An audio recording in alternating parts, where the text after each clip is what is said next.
मटके का पानी ठंडा क्यों रहता है? खैर ये तो मैंने आपको पहले ही बता दिया, अगर आपने ध्यान से समझा होगा तो आपको समझ में आ रहा होगा कि मटके का पानी ठंडा क्यों रहता है। इवेपोरेशन एक कूलिंग प्रोसेस है। ये है आपका मटका। अब एप्लीकेशन देख रहे हैं, टेढ़ा बन गया। अरे यार सीधा बन जा, काम चला लो यार। मटका, अब मटके में क्या होता है, मटका मिट्टी से बनता है। अब इसमें क्या होता है, इसमें छोटे छोटे छोटे छोटे छोटे छोटे पोर्स, मतलब छोटे छोटे छेद होते हैं। इतने बड़े छेद नहीं होते कि पानी सारा बह जाए, बहता नहीं है, रिसता है। रिसना और बहना में फर्क है। पानी बह के बाहर नहीं निकल रहा, पानी रिस रहा है, थोड़ा थोड़ा थोड़ा कहीं ना कहीं। मतलब अब इस लेयर को मैं अगर आप जूम करके दिखाऊं, मान लो ये लेयर बहुत, मैंने इस लेयर को बहुत जूम किया जूम किया जूम किया, इस लेयर को मैंने जूम करके यहाँ दिखाया। अब इसमें छेद कैसे, मान लो छेद ऐसे जा रहा हो कहीं, मतलब कुछ कैसे भी हो सकता है यार, पता नहीं, जो भी ऐसे निकल रहा है पानी। कुछ डायरेक्ट भी हो सकता है, लो यार। अब कुछ चीज टेढ़ा मेढ़ा रास्ता भी हो सकता है, कैसा भी हो सकता है। ये तो मैंने इसी लेयर को थोड़ा मोटा करके दिखाया आपको। तो पानी इस रास्ते से क्या, अब ये मटका क्लियर है, ये मेरा मटका क्लियर है ना, ये मटका है, ये मटका की ये वॉल दिखाई मैंने आपको, ये वाली थोड़ी जूम करके। तो क्या होता है, पानी से पानी भरा हुआ है, तो पानी क्या करेगा, मटका के हर पॉइंट से, जहां तक पानी, मान लो पूरा पानी भरा हुआ था, हर पॉइंट से क्या निकलेगा, पानी निकलेगा। पानी हर पॉइंट से निकला, पानी हर पॉइंट से निकला, हर पॉइंट से पानी निकल रहा है, हर पॉइंट से पानी निकल रहा है, हर जगह से पानी निकल रहा है। और कैसे निकल रहा है, रिस रिस के निकल रहा है, रिस रिस के निकल रहा है। रिस रिस के मतलब थोड़ा थोड़ा थोड़ा थोड़ा थोड़ा थोड़ा थोड़ा थोड़ा थोड़ा थोड़ा। भाई बड़ी मेहनत करके यहाँ इतना उन्होंने ट्रेवल किया है। थोड़ा, एक तो छेद ही इतना छोटा, इतना छोटा छेद, इतना छोटा छेद, इतना छोटा छेद, इतना छोटा छेद, इतना छोटा छेद, हमें तो अपनी आंखों से दिखे भी ना वो छेद, उससे वो पानी निकल रहा है। समझ रहे हो, उससे वो पानी निकल रहा है। आप सोचो वो पानी जो निकला, मान लो ये ट्रेवल करके पानी पहुंचा पहुंचा पहुंचा, यहाँ पे पहुंच गया, पानी यहाँ पे आ गया, यहाँ पे पानी आ, मान लो यहाँ पे पानी आ गया, निकला पानी और यहाँ पे आ गया। ये वॉल है, ये इसकी मैंने यहाँ से बस ये थोड़ा, ये एरिया मैंने जूम कर रखा है, ये एरिया मैंने यहाँ थोड़ा जूम कर, वॉल को, इसी ये वॉल को मैंने थोड़ा जूम करके दिखाया, ठीक है। अब पानी का मॉलिक्यूल यहाँ पहुंच गया।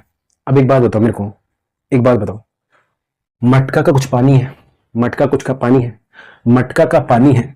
अब मटका के पानी में कुछ कुछ आपने टेम्परेचर का पानी डाला होगा, कुछ गर्म पानी जैसा भी पानी आपने डाला होगा, मटका पानी डाल दिया। अब मटका का पानी डाल, मान लो मटका का पानी अभी है 30 डिग्री पे डाला आपने, 30 डिग्री पे डालो, और बाहर का जो वातावरण है, मान लो उसका टेम्परेचर है, मान लो 40 डिग्री,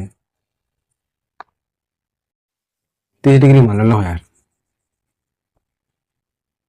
30 डिग्री लो, ठीक है।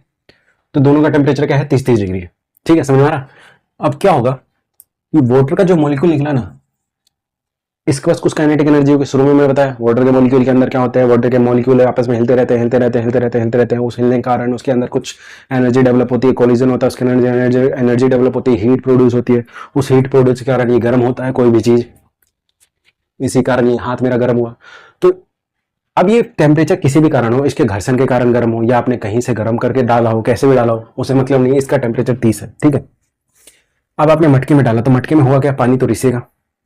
और एक तो देखो यहाँ पे जैसे ही पानी आया, इस पानी में यहाँ पे जैसे आया, तो बाहर एक्सपोज है, एटमोस्फेयर के एक्सपोज है, ऊपर से सूरज, सूरज की रोशनी इस पे पड़ी, टटाक, सूरज की रोशनी इस पे पड़ी। सूरज की रोशनी देखो, यहाँ छेद नहीं है। अब छेद हर जगह थोड़ी ना होगा यार, इतना छेद होगा, पूरा ही छेद ही हो जाएगा तो सारे पानी रखोगे कहाँ, सब मटका ही गायब हो जाएगा। पूरा छेद नहीं है, यहाँ पे मट्टी है, यहाँ छेद, यहाँ छेद, छेद छेद। अब सूरज की रोशनी यहाँ भी टकराएगी, सूरज की रोशनी यहाँ भी टकराएगी, सूरज की रोशनी यहाँ भी टकराएगी, सूरज की रोशनी यहाँ भी टकराएगी, हर जगह सूरज की रोशनी टकरा रही है भाई। तो सूरज की रोशनी मान लो जो मॉलिक्यूल पे टकराई, ये वाटर के मॉलिक्यूल पे जो एनर्जी टकराई, यहाँ पे जो टकराई, तो एक तो पहली बात, इसके पास कुछ एनर्जी थी, ऊपर से इसकी कुछ एनर्जी होगी। ये क्या करेगा, ये करेगा कि अब ये इसकी एनर्जी लेके, अपनी कुछ एनर्जी लेके, इधर की कुछ एनर्जी लेके, इतनी एनर्जी इसके पास हो जाएगी, ये उड़ जाएगा। और जैसे ही ये उड़ा, मतलब खत्म। अब मटके का तो वो वाला पार्टिकल खत्म ना, अब मटके का वो वाला पार्टिकल खत्म, तो इसके पास कौन कौन सी एनर्जी थी, इस सूरज की भी एनर्जी थी, अंदर की भी एनर्जी थी, अंदर के टेम्परेचर भी था इसके पास, मतलब अगल बगल से उधार तो लिया ही था और खुद का भी इसका कुछ था, इधर उधर का भी था। अब इस ये उड़ा तो सोचो, ओवरऑल जो मैंने आपको शुरू में बताया था kinetic energy, average kinetic energy, इसके पास कुछ अलग अलग काइनेटिक एनर्जी होगी, एवरेज होगी कुछ सब पार्टिकल के अलग अलग, अब कुछ होगी सबके मिला के एवरेज। तो ये उड़ा तो मान लो एक पार्टिकल उड़ गया, एक हीट उड़ गया। अब ये तो आपको इतना मोटा है, आपको दिखा रहा हूँ, एक्चुअल में तो यहाँ दिखे भी ना आपको, समझ में आया? मोटा देखते हो, मटके का देखते हो कितना पतला होता है, ये तो मैं यहाँ आपको एनलार्ज करके दिखा रहा हूँ, तो इतना एनलार्ज मत सोचना, इतना लार्ज होता नहीं, तो आपको समझाने के पॉइंट ऑफ इतना बना रहा हूँ। ये तो इतना होता है जितना आपका ये लाइन है, ये लाइन जितना है ना इतना ही मोटा तो होता है। अरे यार ये देखो, इतना ही मोटा तो मटके का लेयर होता है नहीं होता है? ये तो आपको समझाने के पॉइंट ऑफ से इसको इलाज करके बता रहा हूँ, समझो समझो, सारी चीज ध्यान से समझो। तो ये उड़ा तो क्या होगा, एवरेज काइनेटिक एनर्जी घटेगी कि नहीं घटेगी? शुरू में आपको एवरेज काइनेटिक एनर्जी बताया था, तो भाई मटके का टेम्परेचर डाउन होगा कि नहीं होगा? शुरू में एक एग्जांपल दिखाया था कि नहीं दिखाया था, कि आपको था बच्चे कुछ 6 नंबर थे, किसी के 7 नंबर थे, किसी के 8 नंबर थे, किसी के 9 नंबर थे, किसी के 5 नंबर थे, और टोटल एनर्जी कितनी थी? 7। पर आपने जैसे ही एक उड़ गया, ये 5 है, एक उड़ गया, मान लो 6 7 5 9 वाला उड़ गया और 8, 9 वाला उड़ गया, 9 वाला सबसे ज्यादा एनर्जी वाला उड़ गया, तो अब बचा कितना? 4, कितने? 1 2 3 4, 4, तो इसकी एवरेज काइनेटिक 5 गई थी, है ना? यही हमने एग्जांपल देखा था ना, तो देख रहे हो। अब देखो यहाँ 5.2 ही, मतलब एवरेज तो उसकी कम हुई ना एनर्जी, पहले 9 वाला उड़ गया, जिसके पास सबसे ज्यादा एनर्जी थी, सबसे ज्यादा हीट एनर्जी थी, वो तो उड़ गया। अब वो जैसे ही उड़ा तो इसकी एवरेज काइनेटिक एनर्जी तो घट जाएगी ना। अब टोटल लोगों के पास देखा जाए तो टोटल लोगों के पास, मारे ऐसे समझ लो यार, टोटल लोगों के पास पैसा था पहले 7 रुपए, अब कोई एक उड़ गया कुछ पैसा लेके, तो इनके पास पैसा कम हो जाएगा कि नहीं हो जाएगा? पैसा कम हो गया ना, पैसा कम हो गया। अब पैसा क्या है यहाँ? पैसा हीट है, पैसा तो एग्जाम्पल है ना, पर यहाँ क्या है? यहाँ हीट की बात कर रहे हैं कि कोई एक पार्टिकल उड़ा तो उसका कुछ हीट लेके उड़ा ना, अरे फेज चेंज करेगा तो कुछ हीट लेके ही चेंज करेगा ना, उसके पास कुछ हीट होगी, कुछ बाहर से लेगा, कुछ अपने अगल बगल से उधार लेगा, कुछ खुद का होगा, तो उड़ा तो हीट तो कम ही किया ना उसने, तो हीट कम किया, ठीक है, लेके उड़ गया, ठीक है। अब ऐसा ही वो रिश्ता 24 घंटे, ये तो टोटल रिश्ता छेद है, तो अब पानी तो हमेशा आता रहेगा, आता रहेगा, आता रहेगा, आता रहेगा, रिश्ता रहेगा, रिश्ता रहेगा, उड़ता रहेगा, रिश्ता रहेगा, उड़ता रहेगा, और सारा टेम्परेचर कैसे हो जाएगा? यहाँ से उड़ जाएगा, सारा टेम्परेचर उड़ जाएगा। अब देखो ये इससे ले रहा उधार, देखो ध्यान से समझना, ये एक्चुअली में इतना मोटा है, फिर भी बार बार मैं कह रहा हूँ, बार बार मैं कह रहा हूँ, ये इतना मोटा नहीं है। ये समझाने के पॉइंट ऑफ व्यू से एक्चुअल में जितनी मोटी ये लेयर है उतनी मोटी मटके की लेयर होती है, ठीक है, इतने में ही सारी कहानी चल रही है। तो ये मत समझना यार यहाँ से यहाँ तक आने में एनर्जी कैसे है, तो ये बहुत मोटा है, यहाँ नहीं बता रहा मैं एक्चुअली बता रहा हूँ, यहाँ पे सब पार्टिकल एक दूसरे से जुड़े होते हैं, वाटर के मॉलिक्यूल एक दूसरे से जुड़े होते हैं, तो भाई ये इससे खींचेगा एनर्जी, तो इससे भी कुछ खींचेगा, इससे ये इससे खींचेगा, ये इससे खींचेगा, ये इससे खींचेगा, बगल वाले इससे, बगल वाले इससे, सब एक दूसरे से जुड़े हुए, तभी तो एक जगह है सब, नहीं तो हवा की तरह आसमान में ना उड़ रहे होते। तो वाटर एक से हीट लेगा, दूसरे से लेगा, दूसरे से लेगा, सबकी काइनेटिक सब एक दूसरे से जुड़े हुए हैं, तो एवरेज काइनेटिक एनर्जी घटती जाएगी, घटती जाएगी, घटती जाएगी, घट जाएगी, जैसे से उड़ता जाएगा वैसे वैसे घटती जाएगी, जैसे से उड़ता जाएगा वैसे वैसे घटती जाएगी, जैसे से उड़ता जाएगा वैसे वैसे घटती जाएगी, और घटते घटते घटते मान लो इसका टेम्परेचर चला गया 25 डिग्री, मान लो 26 डिग्री चला गया, पहले 30 था, अब इतना उड़ा कि 26 पहुंच गया, ठीक है। अब और रिस रहा है, रिस रहा है, रिस रहा है, और उड़ रहा है, उड़ रहा है, उड़ रहा है, उड़ रहा है, तो क्या ये घटते घटते घटते घटते क्या ये अंटार्कटिका बन जाएगा? क्या बर्फ बन जाएगा? क्या नहीं ना। कब तक घटेगा?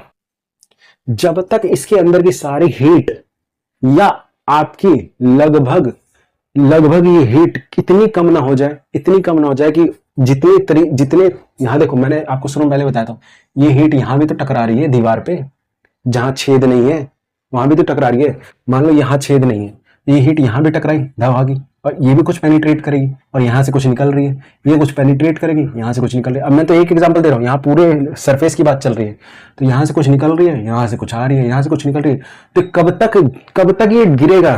कब तक इसका टेम्परेचर? ये तब तक गिरेगा जब तक ये वाला इक्विलिब्रियम में ना आ जाए। नहीं समझ में?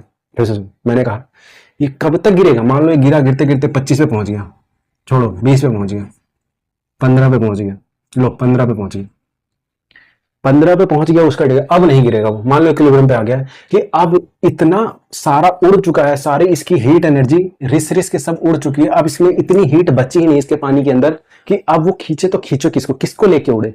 अब ध्यान से सुनो, जिसको नहीं समझ में आया ध्यान से सुनो, उसको और दूसरे तरीके समझाता हूं। ये वाटर का मॉलिक्यूल था, अब ये उड़ा किस किस की एनर्जी लेकर उड़ा? ध्यान से सुनो, किस किस की एनर्जी लेकर? एक तो खुद की, बगल वाले की उधार लिया, बगल वाले किसी और से, एक सब आपस में कोलाइड कर रहे हैं, कोलिजन होने के बाद हीट। अब देखो, ये इससे उठा, अब ये उससे उठा, ये दूसरे की एनर्जी लिया, दूसरे की एनर्जी लिया, या खुद की एनर्जी लिया, और बाहर से धूप की एनर्जी लिया, और इतनी एनर्जी इसके बाद हो गई, उड़ गया। धूप की एनर्जी तो हटा उसको, ये इसके पास भी तो एनर्जी थी, वो अपनी एनर्जी भी तो यूज किया उड़ने में, तो एनर्जी कम हुई, एक कम हुई तो काइनेटिक एनर्जी घटी, काइनेटिक एनर्जी घटी। अब ऐसे करते करते करते करते करते करते करते एक पॉइंट आएगा, इस मान लो एक पॉइंट आया, ऐसा वैसा तो आता नहीं है कि बिल्कुल ही एब्सोल्यूट जीरो में, तो आज तक हम पहुंचे ही नहीं है, एब्सोल्यूट जीरो पे आज तक पहुंचे नहीं भाई, -273 केल्विन, इतने पे तो हम आज तक पहुंचे नहीं, इतना टेम्परेचर तो गिराया नहीं भाई। ये अंटार्कटिका का भी -75 डिग्री है भाई, ठीक है, ये तो बहुत नीचे है। तो ये कब तक गिरेगी, तो ये कब तक गिरेगी, आप ये टेम्परेचर उठा, अब कब तक गिरी, एक इसका ऐसा आएगा कि अब इसके बाद इतनी हीट है नहीं इसके अंदर, इतनी हीट है ही नहीं, इतनी मतलब हीट है नहीं, मतलब हीट थोड़ी बहुत है पर इतनी नहीं है कि अब इस पर इतनी एनर्जी है नहीं कि अंदर के हीट को उड़ा सके, अंदर का हीट अकेला उतनी उसके पास एनर्जी नहीं कि उड़ा सके। अब जो बाहर से जो धूप आएगी ना वही इस पे पड़ेगी, और धूप आई, धूप के पास ही इतनी एनर्जी होगी, वही धूप इसको उड़ाएगी तो उड़ाएगी, मगर खुद के पास इसके पास कोई एनर्जी इतनी अवेलेबल अब नहीं है। मैंने कहा जीरो नहीं हुई है, अब उतनी नहीं है, उतनी नहीं है, बेचारा खत्म हो चुका है।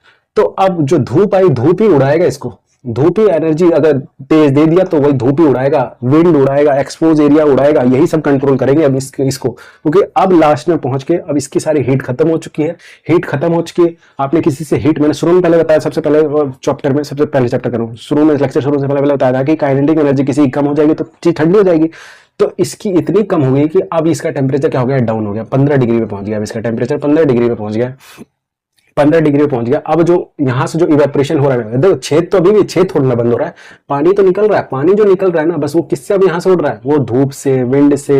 अब वही एनर्जी देंगे तो ही उड़ेगा, नहीं तो नहीं उड़ेगा, ठीक है। इनके पास अब एनर्जी उतनी है नहीं, ठीक है। अब देखो ध्यान से, अब क्या 15 डिग्री से भी नीचे होगा क्या, अब देखो जो ये पानी का जो ये जो सूरज है इस वॉल पे जो टकरा रहा है, तो कुछ पेनिट्रेट भी कर रहा होगा और यहां से कुछ निकल रहा है, पेनिट्रेट कर रहा होगा तो ये थोड़ा एनर्जी इसकी बढ़ाएगा, हीट दे रहा है यार, हीट दे रहा है, उससे उस एनर्जी कुछ टेम्परेचर बढ़ेगा कि नहीं, वो टेम्परेचर ये वाला जो पार्टिकल होगा वो उस हीट को लेके बाहर उड़ेगा, तो जितना दे रहा है उतना ये निकाल रहा है, जितना दे रहा है उतना निकाल रहा है, तो ये 15 डिग्री पे ही स्टक हो जाएगा, रुक जाएगा। तो 30 डिग्री का अपने से पानी डाला था, 15 डिग्री पे आके रुक गया, समझ में आया। तो कैसे वाटर का टेम्परेचर मटके में गिरा, समझ में आ रहा आपको, 15 पे आके इक्विलिब्रियम पे रुक गया कि जितना पेनिट्रेट करेगा। अब उसके पास अंदर खुद के पास तो खुद की तो चलेगी, खत्म हो गई, अब कहां से उसके पास हीट आ रही है, अब हीट आ रही है जो वाटर, जो सूरज ने जो वॉल पे जो मारा ना, टकराया, वॉल से टकरा के अंदर उसके बाद हीट स्टोर हो रही है, हीट स्टोर हो रही है। अब ये तो मैंने एक दिखा रहा है, तो हर जगह से हीट है ना, हर जगह से आ रही है, सूरज तो चारों तरफ से, हर जगह से हीट आ रही है, तो हर जगह से जितनी आ रही है उतनी निकल रही है।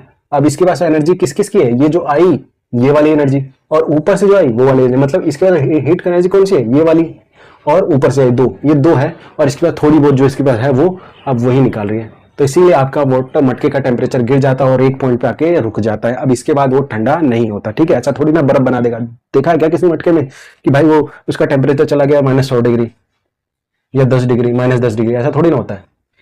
बर्फ थोड़ी ना बनता, 0 डिग्री पे बर्फ बनने लग जाता। बर्फ बनता है क्या किसी के मटके में, है? कोई कोई मटका होता होगा, आपका मटका होता होगा भाई, मेरा मटका तो नहीं है जो बर्फ बनाता हो, ठीक है, ठीक है। समझ में आया मटका क्यों ठंडा होता है।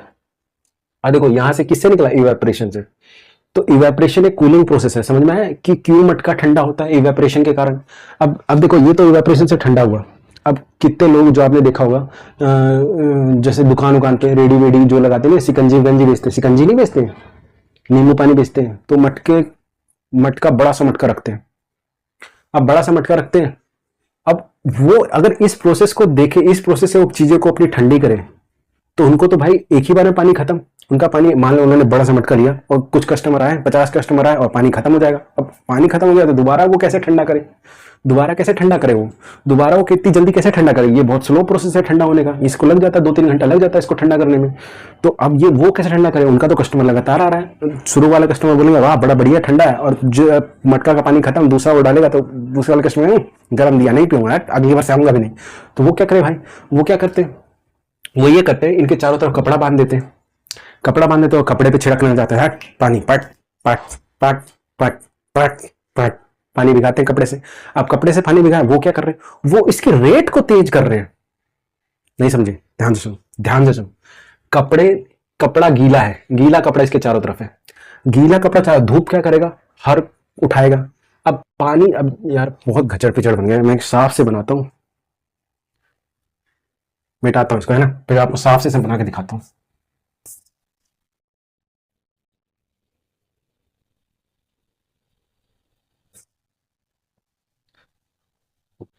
देखो वो क्या करता है, मटका लिया, बड़ा सा मटका, बड़ा सा मटका, अरे मटका गलत बन गया, वो एक बड़ा मटका लेता है ना, और इस पे कपड़े की एक लेयर बिछा देता है, कपड़े की एक लेयर, नहीं लाल कपड़ा, कोई सा कपड़ा बांध देते हैं, लाल कपड़ा क्यों बांधते हैं वो भी मैं बताता हूँ आपको, उसके पीछे भी एक रीजन है। कलर छोड़ो, पहले कॉन्सेप्ट समझो, कलर लास्ट में बता दूंगा। अब कपड़ा डाल दिया, अब इस पे क्या किया, पानी छिड़कता है चारों तरफ से, भिगाता है, भिगाया, ऊपर से सूरज की धूप। अब क्या करेगा कि वाटर जो रिस रहा है, जो वाटर रिस रहा है, जो वाटर रिस के जो आ रहा है, वो तो अपनी स्लो स्पीड से आ रहा है, वो तो अपनी स्लो स्पीड से आ रहा है, वो तो अपनी स्लो स्पीड से आ रहा है, पर जो भी पहुंच रहा है यहाँ पे, पहले यहाँ वाटर के कपड़ा है, कपड़े के ऊपर पानी है, अब छिटका पानी आया, सूरज की धूप आई, उस पानी को उठाई। अब वो पानी जब उठेगा, मान लो ये दीवार है, ये कपड़ा है, अब कपड़ा भीगा हुआ है, कपड़ा भीगा हुआ है, सूरज की किरण पड़ी इस पे, सूरज की किरण पड़ी।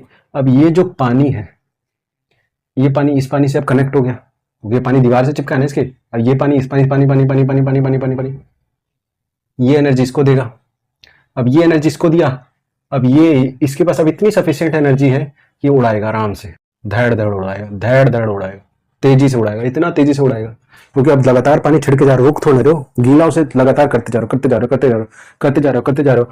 तो एक तरीका तो यह है समझने का, दूसरा तरीका समझो, पानी भरा हुआ है मटके में, अब मटके में पानी भरा हुआ है, सोचो मटके का कुछ पानी जो भरा है उसका कुछ टेम्परेचर होगा पानी का, उस टेम्परेचर से कुछ टाइम बाद ये दीवार भी उस टेम्परेचर का हो जाएगा कि नहीं हो जाएगा, मटके का, एक बार बताओ, मटके का दीवार भी उस टेम्परेचर का हो जाएगा कि नहीं हो जाएगा, मटके का दीवार भी उस टेम्परेचर का हो गया। अब जो आपने कपड़ा डाला, कपड़े पे आप पानी छिटक रहे हो, पानी जैसे कपड़ा डाला, पानी छिटक रहे हो, तो ये पानी क्या करेगा, उस दीवार के टेम्परेचर को कम करेगा। पानी डाला, वो पानी आपने कपड़े पे पानी डाला, इस दीवार, ये जो मटके का दीवार है गर्म हुआ, किसकी वजह से, अंदर के पानी की वजह से, आपने जो पानी डाला कुछ, अब पानी तुरंत डाला तो ये पानी कुछ गर्म होगा, उस गर्मी की वजह से दीवार थोड़ी गर्म होगी, थोड़ी दीवार गर्म होगी, अब दीवार को भी ठंडे करने लग गए, तो कपड़ा डाला, कपड़े पे हमने क्या डाला, पानी छिड़क है, पानी छिड़क गया, पानी जो इवेपोरेट हो रहा है, पानी जो इवेपोरेट हो रहा है वो इस दीवार की गर्मी को लेके उड़ रहा है, और ऊपर की गर्मी तो मिल ही रही है, पर और क्या, कौन कौन सी गर्मी लेके उड़ रहा है, वो अपनी, उसके बाद खुद कुछ की होगी, वो दीवार की उठा रहा है और बाहर की उठा रहा है, दीवार की टेम्परेचर उठा दिया, दीवार ठंडा कर दिया, तो अब जो अंदर का पानी वो बोलेगा दीवार कैसे ठंडा हो गया, और दो इसको, जितना यहाँ का टेम्परेचर उतना ही इधर का टेम्परेचर होना चाहिए ना अंदर का, तो ये दीवार ठंडी होगी, ये पानी और जाएगा, ये दीवार फिर ठंडी होगी, और पानी और टेम्परेचर बढ़ाएगा। अब एक टाइम आ जाएगा कि इसके पास ही एनर्जी नहीं बचेगी, इसके पास इतनी कम एनर्जी बचेगी कि वो दीवार को गर्म ही ना कर पाएगा, तो मतलब ये ठंडा हो चुका है, मतलब इसका टेम्परेचर, मैंने हमारे एग्जाम्पल है 15 डिग्री पहुंच गया, तो इस तरीके से क्या होगा, रेट आप इंक्रीज कर सकते हो, दीवार को ठंडा कर दो आप, तो आप अंदर से पानी नहीं रिसवा सकते, इतना टाइम नहीं है आपके पास, तो आप दीवार को ठंडा करने लग जाओ। नहीं देखा कि कितने बोतल लोग, अब जिनके पास बेचारे मटका नहीं होता, और सबको वो खरीदने के लिए, अब सब अमीर थोड़ी ना होता है कि सब थर्मस खरीद ले, ठंडा रहे तो ठंडा ही रहेगा, अब क्या करते हैं कुछ जुगाड़, फिर क्या है भाई, सब लगता है, जैसे अब पानी की जो प्लास्टिक की जो बोतल ले लेते हैं ना लोग, अब प्लास्टिक की बोतल पे कपड़ा चिपका देते हैं चारों तरफ, और कपड़ा को गीला कर देते हैं, तो पानी तो अंदर गर्म है, पानी गर्म क्या है यार, मतलब जो नॉर्मल टेम्परेचर होगा, आप थोड़ी ना खोला के कोई प्लास्टिक में डालता है, नहीं ना, जो नॉर्मल टेम्परेचर होगा गर्मी में, तो वो पानी भी गर्म लगता है ना, तो अब जो पानी डाला उसने इस दीवार को गर्म किया, आपने कपड़ा डाल रखा है, कपड़े ने क्या कर रखा है, कपड़ा भीगा हुआ है, कपड़ा भीगा हुआ है, अब कपड़ा उस दीवार की एनर्जी को लेगा और भाप बन के उड़ेगा, दीवार की एनर्जी को लेगा, भाप बन के, अब और कौन कौन सी एनर्जी, धूप से भी एनर्जी आ रही है, याद रखना, मैं ये बात मैं बार बार बोल रहा हूँ कि एनर्जी कहाँ कहाँ से आ रही है, सराउंडिंग से भी आ रही है और उसके अंदर से भी आ रही है, ठीक है, कपड़े के अंदर जो पानी है, उस पानी ने दीवार की गई, जो प्लास्टिक की दीवार की, उसको लिया पानी और उड़ गया, उसको लिया पानी उड़ गया, अब ये दीवार ठंडी कर रहा है बार बार, और ये जो पानी है, पानी बार बार दीवार को गर्म कर रहा है, उसके बाद अब एक टाइम आएगा कि पानी ठंडा हो गया, तो पानी ठंडा, सारी एनर्जी तो उसने दीवार को बार बार ट्रांसफर करने में चली गई, ट्रांसफर कैसे कर रहे हैं, मतलब ऐसे कर रहे हैं ना कि आप देखो, ये एनर्जी सब एक दूसरे से कनेक्ट है ना। अब ये ठंडी हुई, ये ठंडी हुई, तो ये वाला फिर से एनर्जी आ जाएगी, है ना। अरे यार, पतीले में एक जगह पानी, मान लो पतीला है, पतीले में गर्म पानी डालोगे तो दीवार भी तो गर्म होगी ना उसकी, उतने ही टेम्परेचर से। ये जितना टेम्परेचर अंदर का होगा उतना उसका दीवार होगा, है ना। तो जैसे जैसे आप यहाँ का लेते उड़ते जाओगे, उड़ते जाएगा, उड़ते जाएगा, यहाँ पर दीवार आपका ठंडा होता जाएगा, ठंडा होता जाएगा, ठंडा हो जाएगा, ठंडा हो जाएगा, और एक टाइम आएगा पानी का टेम्परेचर डाउन हो जाएगा। उसके पास इतनी औकात ही नहीं कि और गर्म हो। अब वो ठंडा खुद हो चुका है, उसके मॉलिक्यूल खुद गिर चुके हैं, तो इस वजह से भी क्या होता है, आपका बोतल में पानी ठंडा रहता है। देखो वहां पे कोई छेद वेद नहीं है, यहाँ पे कोई कॉन्सेप्ट छेद का नहीं है, कोई कॉन्सेप्ट छेद का नहीं है, कोई छेद नहीं है। प्लास्टिक की बोतल में कोई छेद होती है, फिर भी उसको ठंडा करते हैं जुगाड़ से, कि दीवार की लेयर जो होती है उस पर कपड़ा लगा दो, फिर पानी छिड़क पाओ, कपड़ा को भिगा दो। अब दीवार जितना अंदर पानी का टेम्परेचर होगा उतना ही उस प्लास्टिक के वॉल का टेम्परेचर होगा। अब वो पानी में भीगा जो कपड़ा है, भीगा हुआ कपड़ा है, वो उस क्या करेगा, उस भीगे हुए कपड़े से जो पानी है वो दीवार की टेम्परेचर को, हीट एनर्जी को लेके उड़ेगा, हीट एनर्जी को लेके उड़ेगा। अब सारा एनर्जी लेके उड़ रहा है, बार बार उड़ रहा है, और यही आधे घंटे तक प्रोसेस चलता रहेगा, 1 घंटे तक चलता रहेगा। तो अंदर का पानी का टेम्परेचर डाउन होगा कि नहीं होगा, उसके अंदर की हीट कम होगी कि नहीं होगी। तो इस वजह से आपका क्या हो जाता है, ये ठंडा हो जाता है। इस वजह से आपका वो देखते नहीं हो कि आपका जो रेडी वेडी लगाते सिकंजी कंजी बेचते हैं, उनका भी ठंडा हो जाता है। और वो लोग तो खैर बर्फ भी डाल देते हैं, बर्फ भी डाल देते हैं कि और ज्यादा, मतलब ये भी इतना स्लो प्रोसेस होता है, कपड़ा डालने के बाद ये भी इतना स्लो हो जाता है। पर वो फिर वो क्या करते हैं, बर्फ डाल देते हैं कि और तेजी से काम हो, बर्फ, ठीक है। और वो लाल कपड़ा इसलिए बांधते हैं कि लाल कपड़े की वेवलेंथ ज्यादा होती है, दूर से दिख जाता है, ओ तेरी गर्मी है, सिकंजी पीना है, चलो चलो चलो चलो चलो। तो लाल कपड़े का कॉन्सेप्ट ये होता है कि दूर से दिख जाती है, ठीक है, उसकी वेवलेंथ ज्यादा होती है। तो ये इसीलिए आपका मटका ठंडा रहता है, बोतल ठंडा रहता है। समझ में मटका क्यों ठंडा रहता है, ठीक है। तो ये पहला एप्लीकेशन है किसका, प्रिपरेशन का, मटका ठंडा क्यों रहता है, ठीक है। समझ में आ रहा है, समझ में आ रहा है। और बोतल का पानी जो होता है, जो मैं ये जो बोतल था जिसके ऊपर कपड़ा लपेटा, ये जो बोतल था जिसपे कपड़ा लपेटा, वो उतना ठंडा नहीं हो पाता मटका के मुकाबले। मटका के मुकाबले बोतल इतना ठंडा नहीं हो पाता। क्यों, बोतल्स में पोर्स नहीं है, पोर्स नहीं है। ये ठंडा किस वजह से हो रहा है, ये सूरज जो पड़ रहा है, सूरज जो हीट एनर्जी बाहर से आ रही है, वो इस पानी पे, कपड़े पे जो हमने बाहर से गीला किया था बोतल को, उस कपड़े में जो वाटर है उसको ये हीट एनर्जी इवेपोरेट कर रही है। तो ये जो वाटर जो कपड़े पे, ये वाटर कहाँ से हीट उठा रहा है, एक तो बाहर से उठा रहा है, और एक इस वॉल का हीट उठा रहा है। वॉल का हीट कहाँ से आया, इस पानी से आया। अगर वॉल का हीट धीरे धीरे हम कम करते रहे, खींचते रहे, तो एक टाइम आएगा ना कि अब ये कितना हीट देगा। अब इसी के बाद अंदर वाले पानी के पास हीट नहीं रहेगा, तो क्या हो जाएगा, ये ठंडा हो जाएगा। पर देखो ये मटके में तो देखो, एक तो पोर से जो पानी निकल रहा है, पानी ने एक तो अपनी अपनी हीट उठाई, एक तो पानी ने खुद की हीट उठाई, और देखो वॉल भी तो काम कर रहा है। पूरा वॉल तो भीगा ही रहता है मटके का। अरे देखो यहाँ से अगर पानी पसीजेगा, निकलेगा, रिसेगा, तो वो पानी इधर गिरेगा ना। हर जगह छेद है, हर जगह छेद है, इतना छेद है। तो पूरा मटका देखो, अगर भर देते हो तो पूरा मटका जहाँ तक भरा रहता है मटका, वहां तक पूरा रहता है, मटका गीला ही रहता है, ठीक है। पूरा मटका गीला रहता है। तो हर वॉल से, हर पॉइंट से, मान लो ये वॉल है, यहाँ पे छेद है, और एक यहाँ मान लो यहाँ छेद है, पर ये पसीजेगा तो ये वॉल भी तो गीला कर देगा, है ना। जब हीट पड़ेगी तो ये वॉल जो गर्म है, ये वॉल अंदर के पानी से मान लो गर्म है, जितना भी गर्म है, तो यहाँ से जब इवेपोरेट होगा, ये पसीज के, यहाँ से पानी पसीज के नीचे गिरा, तो यहाँ से जब हीट आएगी, तो यहाँ से जब पानी उड़ाएगा, तो यहाँ से पानी उठाएगा। यहाँ की हीट एनर्जी कौन कौन सी ली, एक तो बाहर से, और एक इस वॉल की हीट ली, तो यहाँ से उठाएगा। और यहाँ छेद से उठा, इस मान ले पोर से उठा पानी, तो वो तो देखो अपनी हीट उठाएगा ही उठाएगा, अपनी हीट उठाएगा, और बाहर से भी उठाएगा, ठीक है। तो ये देखो, इस वजह से अब मटका क्या है, ज्यादा ठंडा रहता है। मटका इस वजह से ज्यादा ठंडा रहता है बोतल के मुकाबले। बोतल उतना ठंडा नहीं हो पाता, क्यों, बोतल में सिर्फ वॉल का फिनोमिना है, और इसमें वॉल्स और पोर दोनों का फिनोमिना है। वॉल और पोर दोनों का फिनोमिना, वॉल से निकलता है और उसके पोर से भी निकलता है, ठीक है, हीट। तो इसमें दोनों फिनोमिना है। तो इसीलिए आप देखते हो मटका का पानी ज्यादा ठंडा हो जाता है और जल्दी ठंडा हो जाता है, जबकि बोतल का पानी उतना ज्यादा ठंडा नहीं हो पाता और उतनी जल्दी भी ठंडा नहीं हो पाता, ठीक है। पर ठंडा हो जाता है, काम तो हमारा चल ही जाता है थोड़ा बहुत ठंडा। अब गर्म पानी से पीने से अच्छा थोड़ा सा नॉर्मल हो जाए, नॉर्मल कर देता है पानी और पी जाता है, ये काफी ठंडा कर देता है, ठीक है।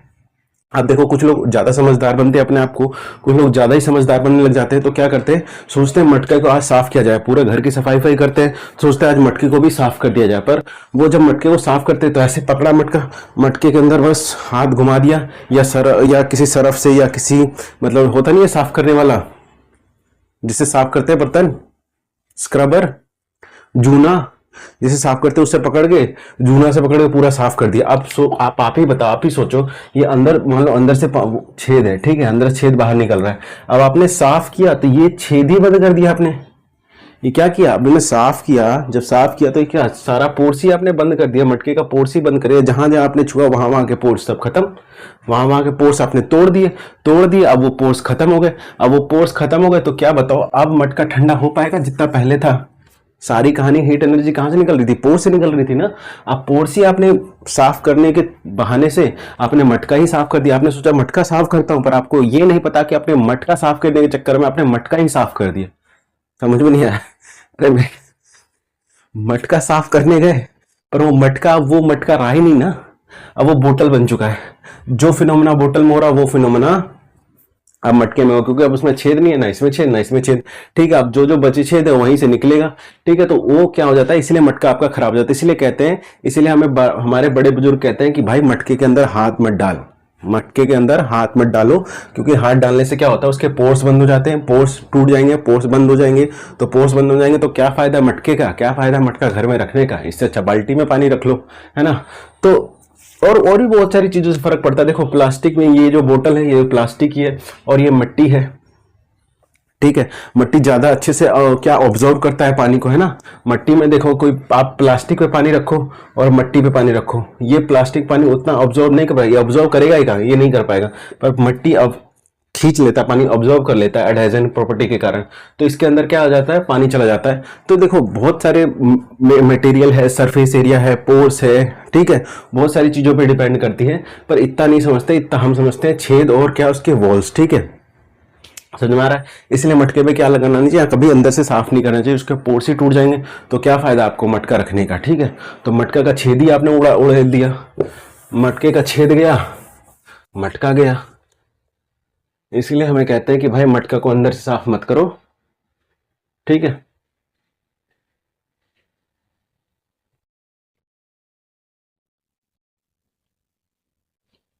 ठीक है, समझ में आ रहा है आपको क्यों मटके का पानी ठंडा रहता है? समझ में आ गया? अब देखो, आपने देखा होगा कि जहां पंडाल लगते हैं, जहां बहुत लोग जहां इकट्ठा होते हैं, कोई सत्संग हो रहा हो कहीं पे, बहुत लोग आते हैं, तो वहां मटके लगा दिए जाते हैं, बहुत बड़े बड़े मटके। और उन मटकों के ऊपर कपड़ा लपेट दिया जाता है, ताकि कपड़ा लपेटेंगे तो देखो अंदर से जो पानी रिस रहा है वो तो रिस ही रहा है। अब कपड़े पे जो पानी डाला हमने, या अंदर से रिस के जिस कपड़े को भिगाया, वो भी इवेपोरेट होगा, अंदर की हीट एनर्जी भी वो ले रहा है। और कपड़ा हर पूरे वॉल पे लगा हुआ है तो कपड़ा और ज्यादा इवेपोरेट हो रहा है। ठीक है, तो और ज्यादा तेजी से ठंडा करेगा। ठीक है, और ज्यादा तेजी से ठंडा करेगा, इस पे कपड़ा लपेट दिया जाता है। ठीक है, पंडाल में या सत्संग वत्संग में देखोगे